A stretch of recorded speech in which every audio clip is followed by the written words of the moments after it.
Do you ever find something out that you wish you hadn't? I have, and let me tell you, it ain't pretty. I want to just say first up, even though I know you're not listening, Mom, I don't blame you for telling me this. You did the right thing in telling me, even though I wish that you'd never had to. But good God, I gotta get this off my chest, and I figured sending in a story to the internet anonymously is as good a way as any to do that. And please do keep me anonymous. It all started out around 6 months ago. Well, I guess it started when I was born, but we'll get to that. My mom, God love her, was diagnosed with breast cancer a couple of years ago. She's doing good at the moment, it's in remission, but it led her to think about mortality a lot lately. And I guess word of her diagnosis also go back to my birth father, who I haven't seen since I was 13 months old. And so I get this Facebook message from a profile I'm not friends with, but I know who it is immediately. It was my biological dad, or at least someone pretending to be him. I can recognize him from the name, even though I never took his last name, and from the handful of photos I've seen of him. Now curious, I accepted the message request, even though all Mom would ever say about him was that he was a bad POS and there was no chance that I'd hear from him ever again. Well, I guess she got that wrong, because there I was talking to my dad on Facebook. He was asking about Mom, said that he'd heard about her diagnosis, only 18 months late. Good one, Dad. Now he made some noise suggesting that he was genuinely interested in her health, although I could tell that he wasn't. And then he got to the real purpose of messaging me. Did I want to resume contact with him maybe? Perhaps get to know him? Well, at this point I still didn't exactly know why he was a POS, as she said, just that he supposedly was, and so I told him that I'd need to think about it. I figured if he was genuine, he'd be fine with it. He was, sort of. He said that was okay, and then added, but don't take too long.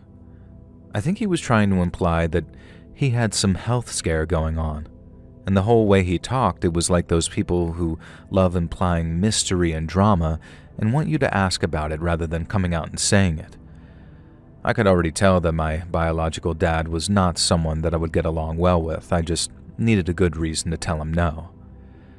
Naturally, the first person I told that bio-dad had reached out to me was my mom, and the look of horror on her face said it all.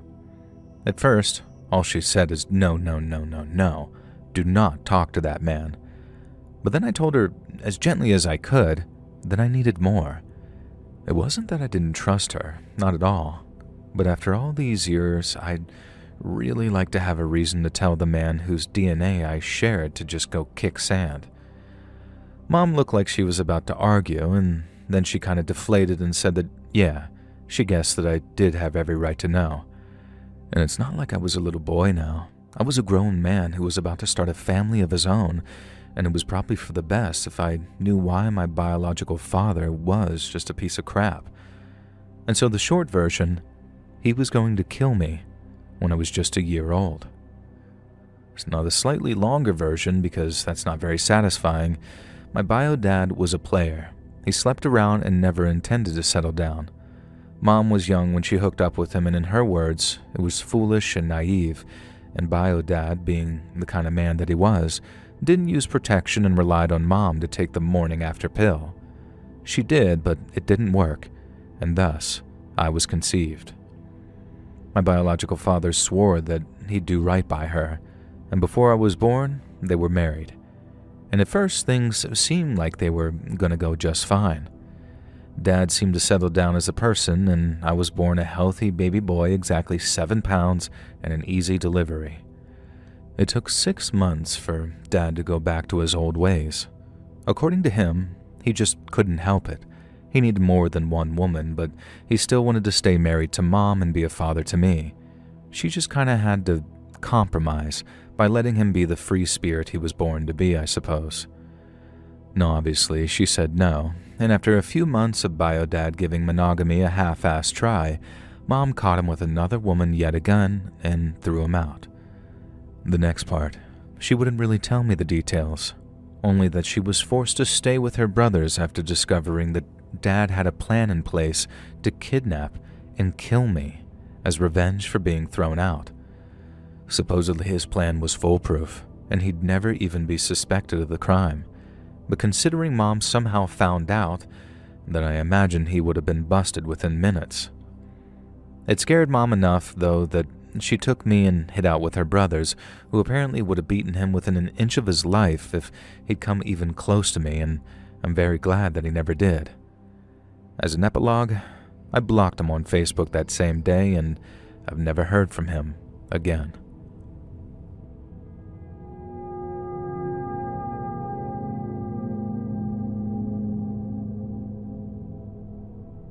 Hey, let's read. First, let me just say you're my favorite creepy story narrator by far. You might recognize me from the comments section, so I won't say exactly who I am, but I comment on quite a few videos, and I always remember thinking, I hope I never have a reason to write into Joel about myself. Well, about 4 months ago, I had a reason, and that reason was someone named Robbie. I work as a barista at a big chain coffee shop, and I've been with the company for a few years, but only started working at the store that I'm at now around 6 months ago. And that's when I met Robbie. Robbie was kind of a stereotype, really, and the type of dude who might make you roll your eyes a bit. He was quite vocally feminist, claimed to dabble with communism, and had a trust fund but worked as a barista to keep himself busy, quote-unquote. However, he was also very flamboyantly campy, and he pulled off the stereotype with a wink and a smile that couldn't help but make you laugh along with him. And within 2 days of knowing him, he was asking me for advice on how he should propose to his boyfriend. He also had the nickname RoboCop, ironically, because he was the least strict shift manager you'd ever meet. I just found a lot to like about him despite certain aspects that would normally not be my kind of person. Now, we worked together for 2 months and became fast friends. Robbie, myself, and a few of the other baristas started going out for drinks together most weekends, and I even joined their little D&D group. I know. Now, I won't bore you by talking about my character. I never thought that I'd be a TTRPG gal, but I could talk about my orc barbarian pole dancer for days. Now, I met Robbie's boyfriend, Dan, and it was pretty clear that the two of them were truly in love. He wasn't there often, but occasionally he'd join us for drinks at our favorite bar, and when he did, he and Robbie couldn't be parted with a crowbar.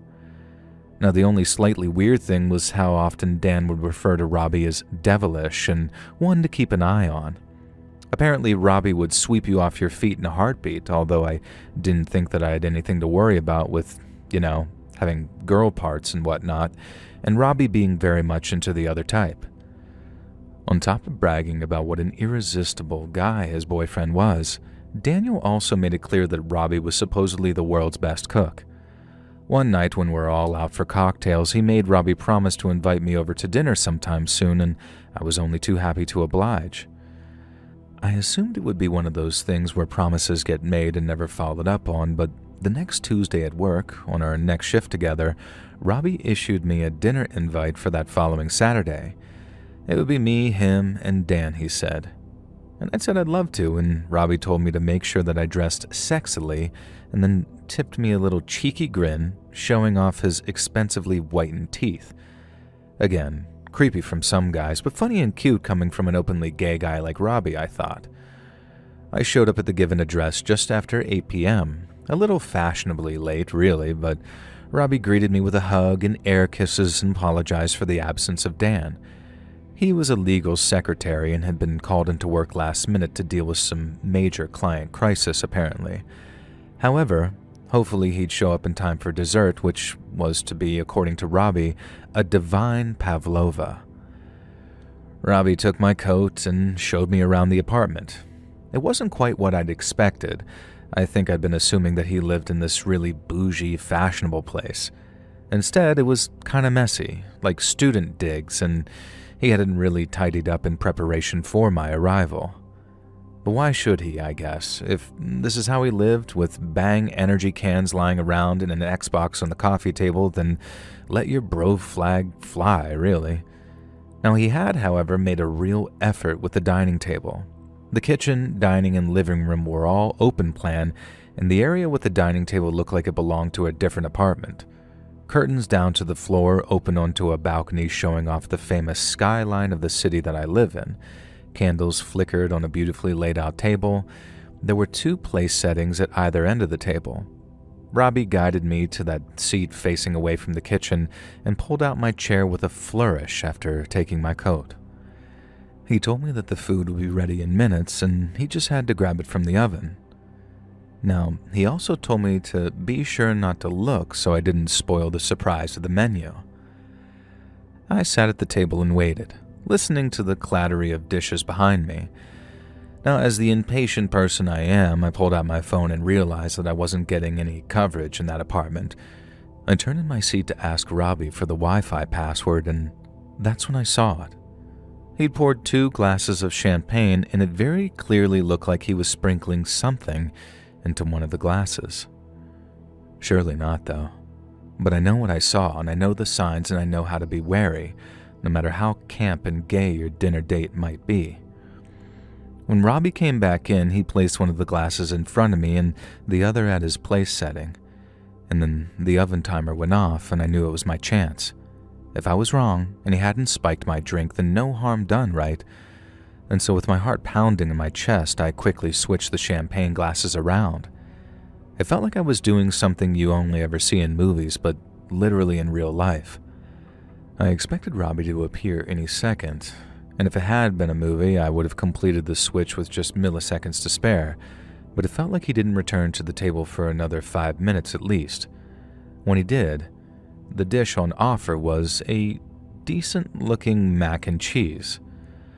Okay, so maybe he and Dan over-exaggerated Robbie's culinary skills a bit. It did look like a good mac and cheese in fairness, and it's hard to get mac and cheese wrong, really. Now, I was a bit wary about eating any of his food, though. If he had spiked my drink, but then he served up his own portion of mac and cheese, and I realized he obviously wasn't going to drug himself. I also found it very amusingly Robbie-like that he served up his own food before offering me mine. It looked like I was going to be helping myself, so I did just that. Robbie kept encouraging me to try the champagne because it was a particularly great one, and so I took a casual sip. He did the same and then took a bigger sip, and he matched me. It was something of a running joke that we had whenever we went out drinking, really, and as we started eating, Robbie was talking about work, and to my dismay, I could hear his words begin to slur. I suggested he drink some more champagne, and he did, and then he drained the whole glass. Now, pretty soon, he was displaying all the telltale signs of being roofied. I hadn't been wrong. My heart dropped when I realized how real this was. Robbie had really spiked my drink. Now, obviously, I know what to look out for with that kind of stuff, and I know what they do, so I knew Robbie would be suggestible, and so I just came straight out and asked him why he'd spiked my drink. He kind of giggled and said that he wanted to try me out. I told him he had a boyfriend and I thought he was gay, and he said that he'd never said that. He liked women every now and then, but it wasn't as fun when we knew about it. Apparently, he got off on the surprise, and I felt sick and disgusted. Eventually, I got him to admit that he'd roofied at least 4 other people, 3 of which were women, and that Dan knew about it and was kind of a kink to them. If I'd remotely been thinking straight, I would have recorded his confession, although I know now that it wouldn't have done any good. Finally, disgusted and terrified at Robbie's betrayal, I said that I was leaving. Robbie started laughing and saying that he missed me already, and then passed out face first into his plate of mac and cheese. I left him snoring in that sauce and went straight to the nearest police station. When I got done telling the officer everything that happened, I didn't exactly get the answer I wanted to hear. It was my word against Robbie's, and unless he had security cameras inside his apartment and provided the footage to us, then really all we could prove had happened was that I roofied him. The cop, who was clearly sympathetic and felt bad for me, suggested that it was probably in my best interest not to pursue any charges, given how things had played out. Unfortunately, I didn't have the names of any of the other people Robbie admitted to roofing, and really all I could do was hope to hell that this experience had scared him out of trying it again. Now, I'm not entirely sure what he did learn from the experience, though, because I never saw or heard from him again. He just didn't show up to work for the next week. He didn't call in sick or quit. He just pulled a complete vanishing act. And when the other managers tried to call him, his number was no longer in service. I tried to track Dan down, but there was no luck there either. Nobody had seen him at the bar that we hung out at, and apparently he'd never worked at that law firm Robbie had claimed. It was all just completely weird, a very frustrating mystery, and ultimately I'm glad that Robbie is now out of my life, and I have my own theories about why he and Dan both disappeared. I can only hope one of my theories is right, because it would mean Robbie's no longer a danger to anyone. It's deeply frustrating knowing that a potential criminal like that can be out there, but then I have to remind myself that he's just one of many. My heart breaks for his alleged past victims, and while I wish there was more I could do, I'm just very lucky that Robbie's betrayal didn't lead to a far worse outcome for me.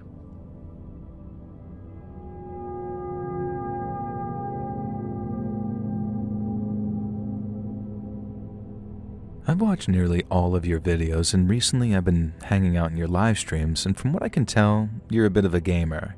And if I recall, you're big into first-person shooters and Fortnite. Now please forgive me if I've gotten that wrong.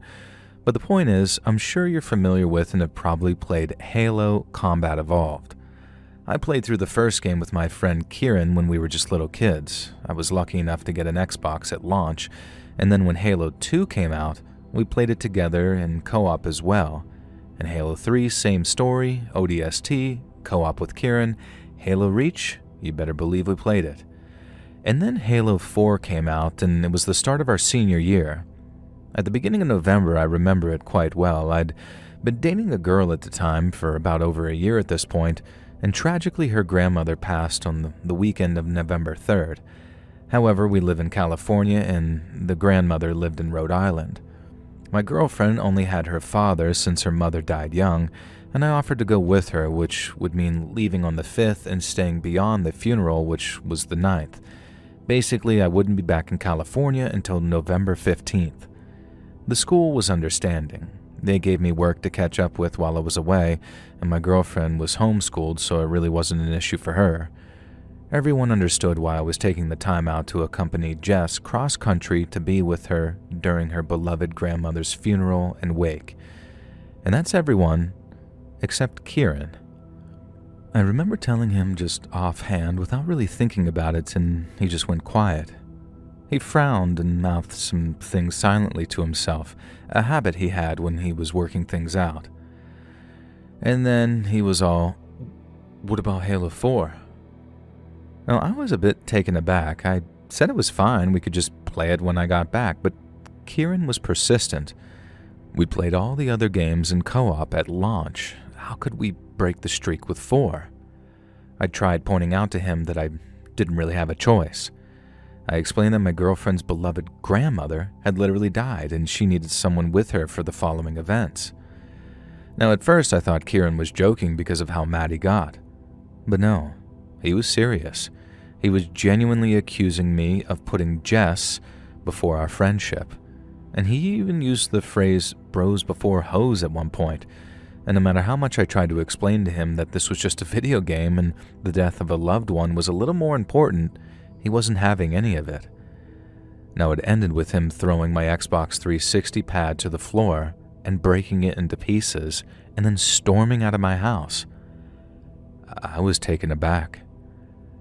I tried calling and texting him in the 2 weeks before we left for Rhode Island, but he either left me on read or hung up on me.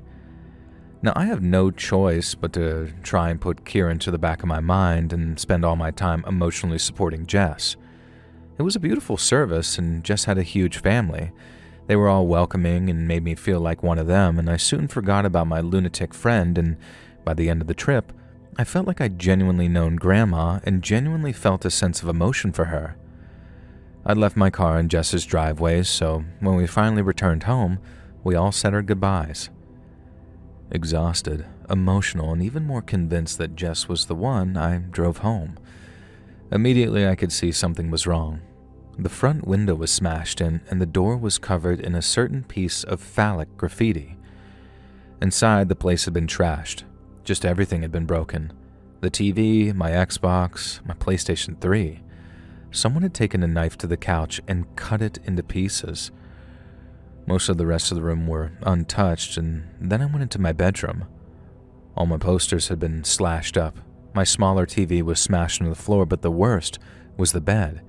It was covered in both urine and feces and had clearly been that way for a few days. Thankfully, my parents' room was locked. They were away for an extended period of time on some cruise, hence why the house was free to be vandalized. I guess none of the neighbors, who were mostly probably junkies honestly, had thought to alert us or call the cops when they'd seen the broken window or the graffiti junk. I called the cops and then immediately started asking around the neighborhood. Nobody had seen anything, and then finally, I hit upon a stroke of luck. My elderly neighbor across the street had a security camera.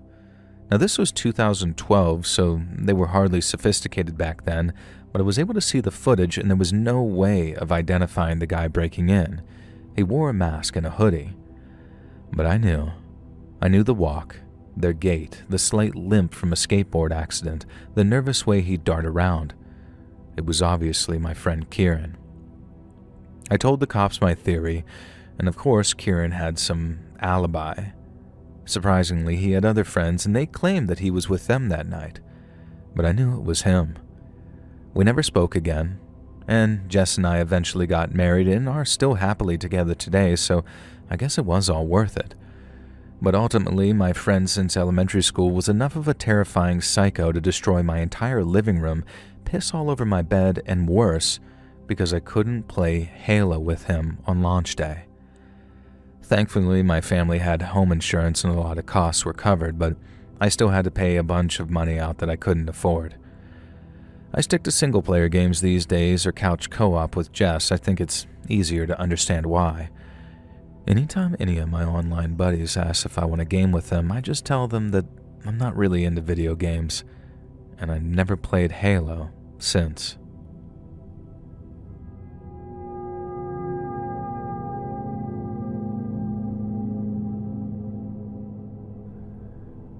I'm writing in on behalf of my older parents, who I'm sad to say aren't listeners. They're more of the crime shows on TV type, I'm afraid, and don't really listen to YouTuber channels. That doesn't stop me and my older kids from being huge fans, though, and it's been a long time coming for us to write into you because our family has a long-term, ongoing creepy story about the wildest friends to enemies incident I ever experienced. Now, for some backstory, this all started after I'd finished college and moved into what would turn out to be my forever home with my boyfriend, who became my husband, but sadly hasn't stayed my forever partner since then. And now that myself and my two brothers had moved out of the family home, my parents decided to downsize. They moved into a nice little suburban cottage, and we helped them settle in. One of the first things Mom told me about, with a nice little glow in her voice, was how lovely the elderly neighbors were. They were a couple in their 70s, apparently, who'd been together since high school. They were very fit and active, and in the 2 weeks that my parents had already lived there, they'd become fast friends. The neighbors, who I'll just call Mr. and Mrs. Awful, for good reasons, had made sure Mom and Dad settled into the neighborhood very well. They brought home-baked goods around almost every other day. They'd introduced them to the other neighbors, and it had been nothing but wonderful. Their son worked as the owner of a fresh fish distribution company for the local market, so the family was decently well off. Mom and Dad didn't have a huge amount of friends. They'd both been extremely career-focused until they retired. My brothers and I all agreed that it was great to see them socializing some, and Mr. and Mrs. Awful seemed like the perfect neighbors. What could possibly go wrong? Well, oh my God, the answer is everything. Hate is a strong word, and I don't think I've ever actually hated anyone before, but hand on my heart, I hate Mr. and Mrs. Awful. They seem like such a sweet, lovely couple too, and the first time I met them, it was like I had a new set of grandparents. It all started to go wrong when my parents first went on vacation. They'd been living at the new property for a few months, but this post-retirement vacation was something they'd had booked for years. They probably wouldn't have gone on vacation so soon after moving into a new house, but it was a cruise and a once-in-a-lifetime type thing. Unfortunately, the plan had been for my brother to house sit for them, to look after the cats, and everything fell through. I forget exactly why, something to do with him getting sudden contract work, but it resulted in my parents scrambling trying to find someone to feed the cats during the 2 weeks they were away. I suggested that they ask the Awfuls, and of course, Mom loved that idea. The Awfuls were only too happy to agree to it. They loved our cats, they said, and Mom was pretty stressed out because they're both indoor cats, and she was worried that the Awfuls wouldn't really grasp that. They seemed perfectly understanding of the concept of indoor cats, though, and in fact, they had an old cat until recently who'd lived entirely indoors. They'd make sure that the cats didn't get out and would spend a few hours a day with them even, which was perfect. Now anyway, before going away, my parents installed a couple of small security cameras in a few of the rooms. They weren't going to, but I kind of convinced them. They were worried that it felt like a betrayal to the Awfuls, but I convinced them that it's better to be safe than sorry. And besides, what if someone broke in or the cats did something insane? It's just better to install them and have them hidden but plugged in and connected to a laptop upstairs to record any movement. So my parents get back from vacation, and the cats seemed excited to see them, and so did the Awfuls. Everything seemed like it had gone so perfect, in fact, that my folks didn't even think about checking the security camera footage for a week or so. And in fact, I was the one who checked it when I dropped by for our regular Sunday lunch with the kids and then husband. While the rest of my family were playing some complicated board game that I hated, I decided to go upstairs and just check the laptop to see if my setup had actually worked. But what I saw had left me speechless. The cameras weren't great quality or anything, and they only seemed to start recording occasionally. But what I saw across a few different cameras left me shocked.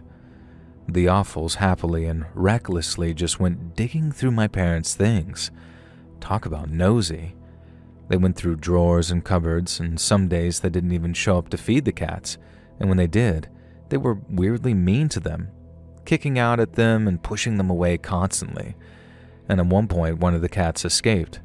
Mr. Awful went running outside after her and came back in with the animal under his arm 5 minutes later. He violently threw her across the room. Thankfully, she jumped onto the couch and landed safely, and I could see him saying something angrily, and the cameras didn't have audio, sadly. I showed all of this to my parents, and they loved their cats as much as they loved their kids. They went storming over to the Awfuls, hammered on their door, and then waited for an answer. When it was answered, my dad just said that they'd watched security footage from their cat-sitting week, and that they'd appreciate it if the couple never spoke to or acknowledged them again. If we could leave it there, it would end there. And the elderly Mr. Awful replied with something like, "Your wife was always a C-word." Anyway, and slammed the door. We assumed that was it, and it was, for at least a month. And during that time, against my advice, my parents removed the security cameras because they were unsettling. And I strongly suggested that this was a bad idea given that the Awfuls could retaliate, but they're boomers, what do you expect? It really was unfortunate because one day my parents went out for a day trip with a local community center. When they came home, a side window had been slid open. Mom swears that she locked it but can't be sure, and the house itself seemed untouched. No robbery, no vandalism, but it certainly wasn't untouched.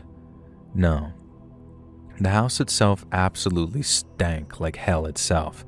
I've never smelled anything like it. And at first I prayed that the Awfuls had thrown a load of stink bombs or something around, expired ones based on the smell. But it was worse than that. Every single toilet in the house was filled, and I mean filled, with the most disgusting bowel evacuation you could imagine. None of it was solid, and let me stress here that this was 3 different toilets. Either the culprit had the biggest, most rotten guts of all time, or they'd been saving the produce for this exact moment. But it was strange. They could have thrown it around the house. They could have absolutely destroyed my parents' property with poo, but instead they just filled the toilets with it.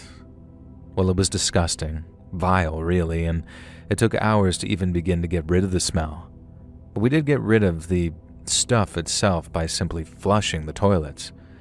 It just seemed like we were missing something, and looking back now, I can't help but feel that there was an evil genius behind the plan the offals cooked up. 4 days later, the smell came back, only it wasn't quite the same. The parents had been in and out of the house so naturally that they became paranoid that a toilet had been filled again. But no, nothing. In fact, the bathrooms were bizarrely less disgusting than other rooms. The living room was the worst, and then the kitchen, the utility room, and then the hallway, which almost seemed to have a smell which was hidden more than the others. And it just got worse and worse. One night, shortly after my husband had left, in fact to run away with his parents' soulmate, I received a phone call. It was my mom, begging to come stay with me. My home was miserable with the kids missing their dad, and I didn't think my parents joining us would actually be a good idea. I asked why, and she explained that they could no longer tolerate the smell. It was ruining their lives, and they wanted to move out of their perfect bungalow. And I kind of lost it. I said that was it. We were getting to the bottom of this, and we'd already had a guy to check out the drains, so it wasn't that. I knew the smell of dead rats or mice or raccoons, so it wasn't a dead rodent stuck somewhere else. This was almost fishy. And then it struck me. An old prank that one frat had played on a guy back in my college days. They had a fish in his car for a week until it stank really bad, but it was nothing. Nothing compared to this. But I did remember it being similar. And I told my parents to go out for the day and called both my brothers. We went around and searched absolutely everywhere in that bungalow where we might find a dead mackerel or two. And it was far worse than that. And please, hold on to your stomachs if you're squeamish. 2 rotten octopi, 7 mackerel, over 15 other similar fish, a bunch of crabs and lobsters, a bunch of small, liquefying fish. And the worst was when my brother opened the hatch to the loft and an entire rotting tuna fell onto him. If you've never seen the size of a tuna, Google it. And this thing was... I don't even want to describe it. So we bagged up all the fish, including as much of the liquid rot that we could find, and we took them out to the backyard. And then we did another search, and another. And then we filled the house with air spray and fresheners and all sorts of devices, and then we did another search. And by the time we were confident that we'd gotten everything, it was evening time, and we paid for a hotel for our parents that night, and they returned to their property the next day. Dad didn't even pause to think. He grabbed up the ultra-thick garbage bags of fish and stormed over to the offals. If you recall, their son owned a goddamn fishery.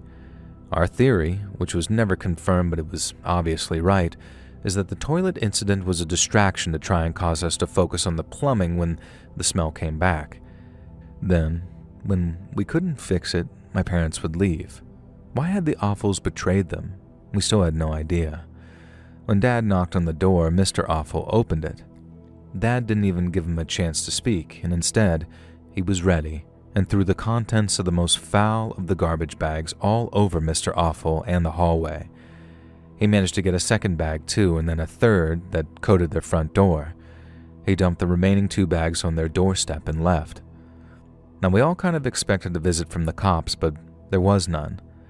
Likely, the Awfuls had no idea how much proof we had of their guilt. I guess they'd checked for security cameras since they knew it was a safe place for the fish. But who knows what goes on in the head of people like this? Instead, the Awfuls went on vacation the next day.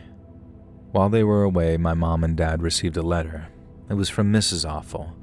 I don't have the letter on hand, but I can remember the majority of the insane woman's ramblings. Dear, my mom's name. If you're wondering why it might appear as if we betrayed you, then perhaps ask yourself if you betrayed us first. We've invited you over to dinner so many times, and not once have you commented on any of the new ornaments or home decor we've bought since you first visited. It's rude, ignorant, and insulting. We gave you a small taste of what you made us feel, and then some other ramblings. Now, if you think this story is bizarre, the ending is even more crazy. While the Awfuls were on vacation, we saw on the local news that a certain fishery had been raided, both for tax fraud and for smuggling cocaine inside shipments of cod. Apparently, the owner's elderly parents, who had owned the business before them, had also been involved in said racket and continued to be involved, and so we didn't even have to go to the cops with that lunatic letter. We didn't have to say a word, we just sat back and watched as their own actions ruined their own lives. I cannot get my head around the reason why career criminals and drug smugglers engaged in such insanely ludicrous revenge. My only theory is, watching the son on television, he seemed like an adult frat boy, and I'm pretty sure all the ideas came from him and his parents went along with them. I've never met a more insane family in my life, and I hope I never do, but I do hope they're having fun in prison, and I really hope they're forced to eat seafood every day, forever.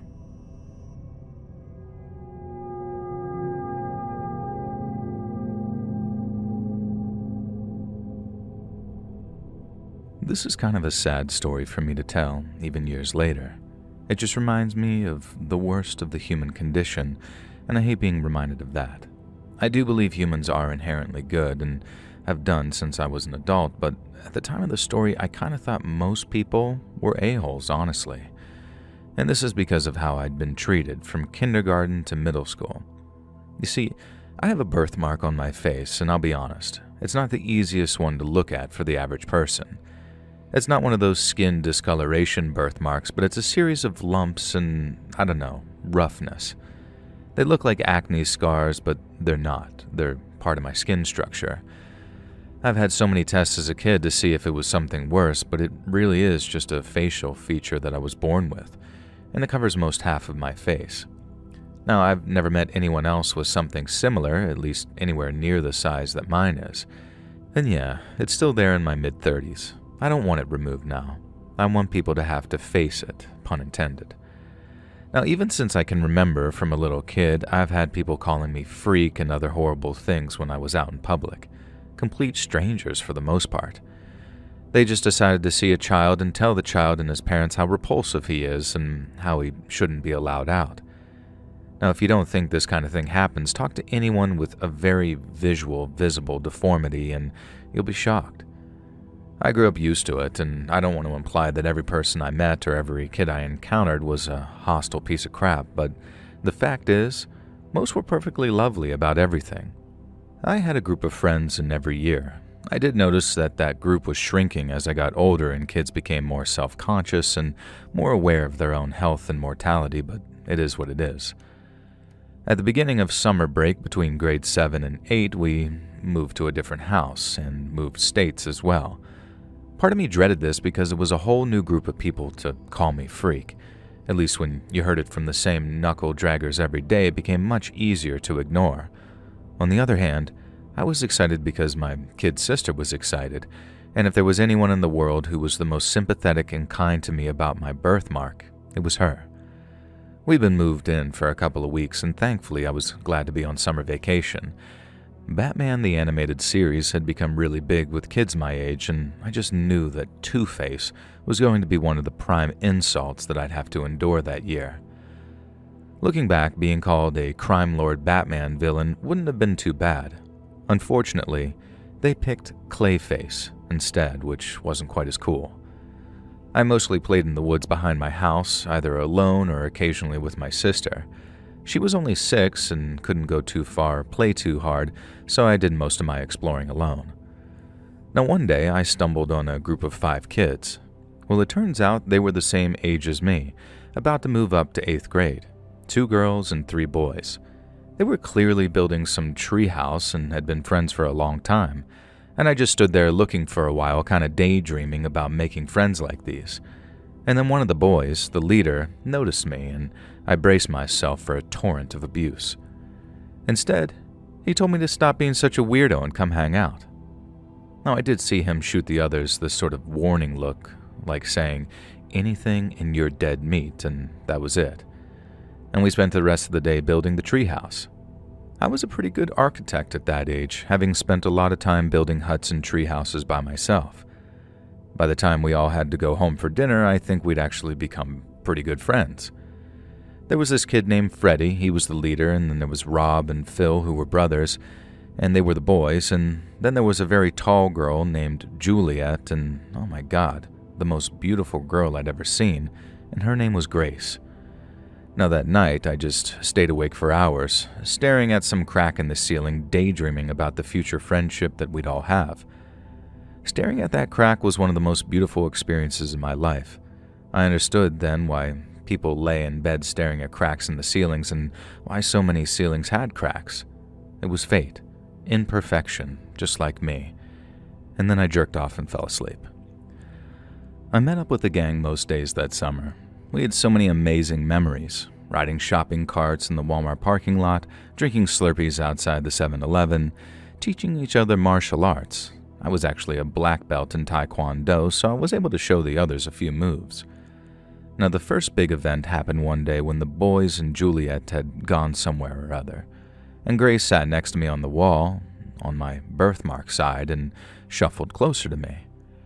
I suddenly felt fingertips brushing my cheek and touching the bumps. I realized that was the first time anyone who wasn't a family member or a medical professional had actually touched my birthmark. And then Grace planted a very gentle kiss on my cheek, jumped down off the wall, and sort of skipped off, and she didn't even look back. That night, I stared at the crack in the ceiling again, thinking about things, but mostly Grace. And then a spider ran across the ceiling and frightened the crap out of me, ruining the moment.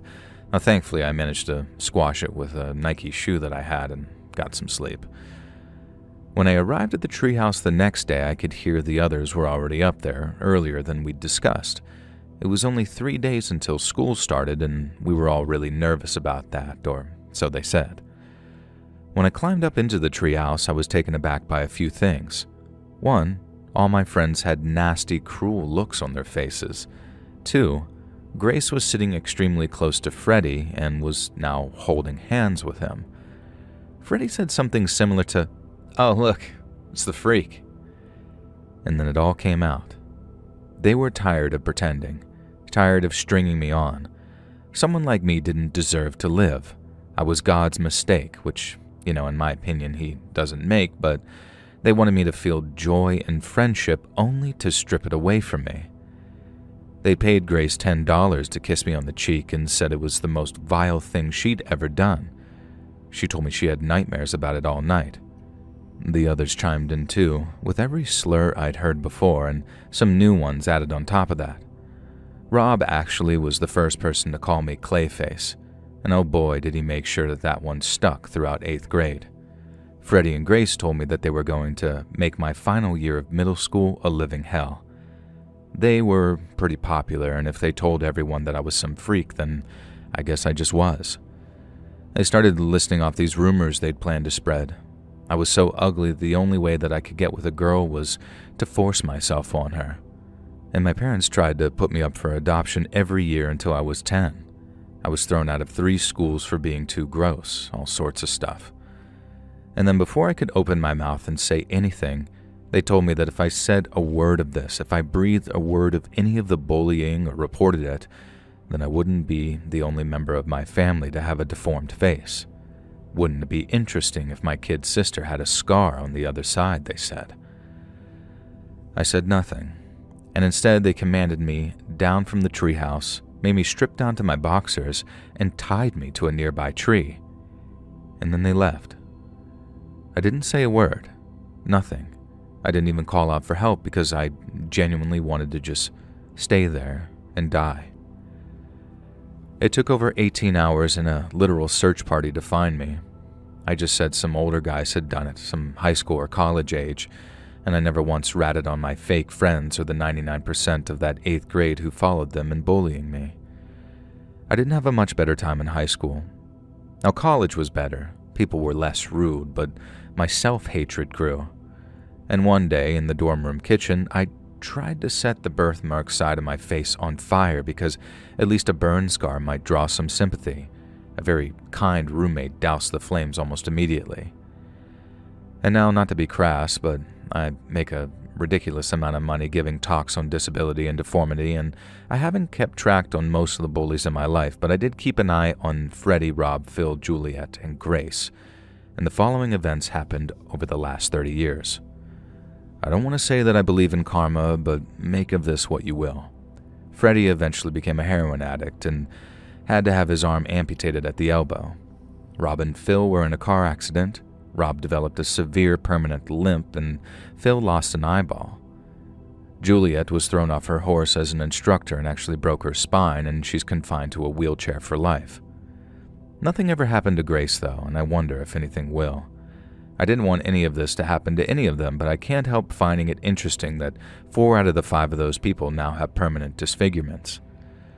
Every night I pray to God that it's just some coincidence, that karma isn't real, and that Grace will be saved from any retribution. I forgive everyone who's ever treated me this way, and I still do. Otherwise, the alternative is too scary to think about. I don't think that I'd be Clayface. I don't think that I'd even be Two-Face. Honestly, if it ever came down to it, I'd probably be the Punisher.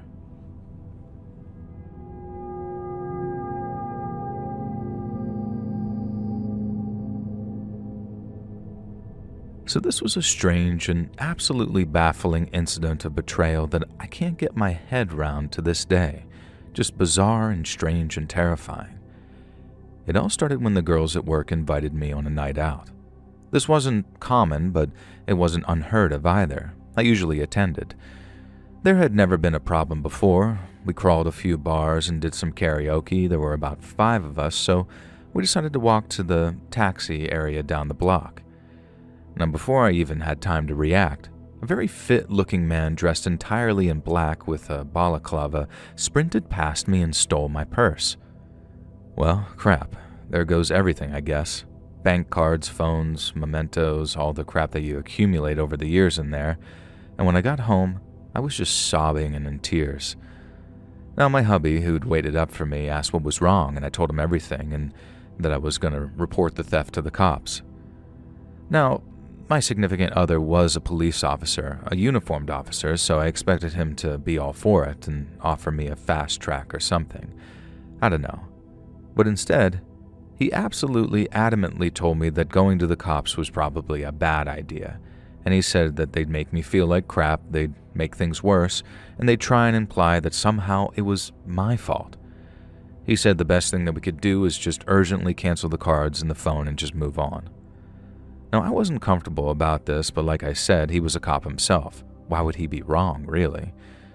And so he was incredible after that. Super supportive and thoughtful, and he helped me cancel everything and buy me a new bag. In return, I guess I was a lot more affectionate with him and spent more time with him. We were only in our late 20s, but I'd always had a really low intimacy drive, so I started pushing myself to be more up for it, as they say. He was being such a sweetheart that he deserved a reward, and even started getting me from work every day instead of me insisting that I walked home with the girls. He was always by my side. Months later, I was doing some spring cleaning while hubby was up north visiting his parents, who I didn't really get along with. And so I was going through the guest room, cleaning it out, when I found a black sack with a few items in it. I didn't recognize most of them. They were just small keepsakes, like lockets or a Tamagotchi, a really weird collection. But then I found this old, folded photo in there. A photo of me and my deceased mom on vacation in Florida when I was 15. A photo that had been in my purse when it was snatched because I kept it sealed in a side compartment there.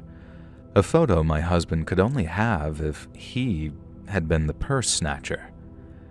Now, as soon as he got home, I confronted him. I expected him to deny it, but he just didn't. Instead, he asked, "Couldn't I see? Couldn't I see that he'd done a good thing? We were much closer now, emotionally and physically. Our relationship was better." Yeah, thanks to a violent, deceptive betrayal, I thought. And then I asked him about the other items. Now, he stuttered for a moment and then claimed that he had to practice bag snatching a few times to make sure that he got mine right. Sure, buddy, and you had to practice keeping those keepsakes too. I think he snatched more bags after mine and got a taste for it. He told me if I reported him to the cops, he would do some terrible things. Maybe I did the wrong thing here, but I just wanted away from him. I told him that I wouldn't report him to the cops if he agreed to a divorce and promised never to come looking for me. He told me that without me, he might still do some terrible things, maybe to himself, and I said that was up to him. And he collapsed onto the couch and agreed to the divorce. Once the pleasantly simple legal issues were dealt with, I never saw that freak again. I don't know if I did the right thing by not reporting him, but I am convinced that scared him straight, and I hope I'm right. To my ex-husband, you betrayed me in a way that I can never fully grasp and never forgive. And I hope that keeps you up at night, every night, and that you never find love again. Not that I'm vindictive or anything, but maybe don't have a long relationship and marry me and then mug me in the middle of the night. Then we don't have a problem.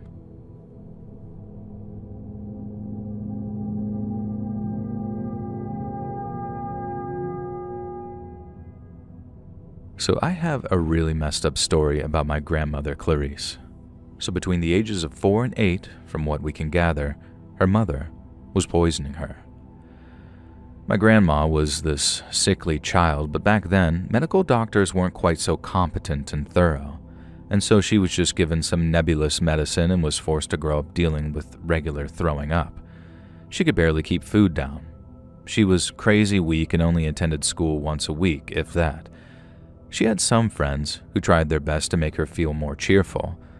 One of her friends, Betsy, dropped by unannounced one day. The front door was slightly open, and so she just kind of walked in because she was that kind of brazen girl. And there she saw great-grandmother preparing some soup over the stove. She dished out a bowl and then reached up into the cupboard for a box, and then using that box, she scattered a tiny amount of powder into the soup. Betsy recognized it right away because her dad had a barn. It was rat poison. Great-grandma was poisoning my poor grandmother. Betsy quickly snuck out of the house before anyone could see her, thank God. She told her parents exactly what she'd seen. Her parents weren't the type to disbelieve their daughter, but apparently the town had been gossiping a little about what was making little Clary sick, and as soon as Betsy described the box of rat poison to her father perfectly, he marched her to the local sheriff's office and passed the conversation over to Betsy. Betsy was a real firecracker, and I am grateful that I got to meet her as an old woman. She's still alive now, although Granny Clarice sadly isn't. And so when Betsy demanded that the sheriff go out to Clarice's place with a few deputies and do a welfare check, well, the story goes that he was too darn scared to say no to this 8-year-old girl. She described exactly where the poison was, and there was no reason for great-grandma to have moved it. The cops burst in. They found the poison, and they found the soup only half eaten. And it was able to be tested, and traces of the rat poison were found. Grandma went to live with her aunt and uncle, who lived on the same street as Betsy, and made a miraculous recovery, or as miraculous as it can be when you're no longer ingesting poison. Grandma loved telling that story, and Betsy still loves telling her part, so I'm sure if you read this out loud and I play that story to Betsy, you'll become her favorite person. But good God, talk about the worst kind of betrayal. I know it's a mental illness, this Munchausen's by proxy, and I'm very sympathetic towards mental health, but this is one that I really, really struggle with. Hey friends, thanks for listening. Click that notification bell to be alerted of all future narrations. I release new videos every Monday and Thursday at 9 p.m. Eastern Time, and there are super fun live streams on Sundays and Wednesday nights. If you got a story, be sure to submit them over at my email, letsreadsubmissions@gmail.com, and you might even hear your story featured on the next video. And if you want to support me even more, grab early access to all future narrations and bonus content over on Patreon, or click that big join button to hear about the extra perks for members of the channel. And check out the Let's Read podcast, where you can hear all of these stories in big compilations located anywhere you listen to podcasts. I also have a true crime channel called Saturn Soul. All links are in the description below. Thanks so much, friends, and I'll see you again soon.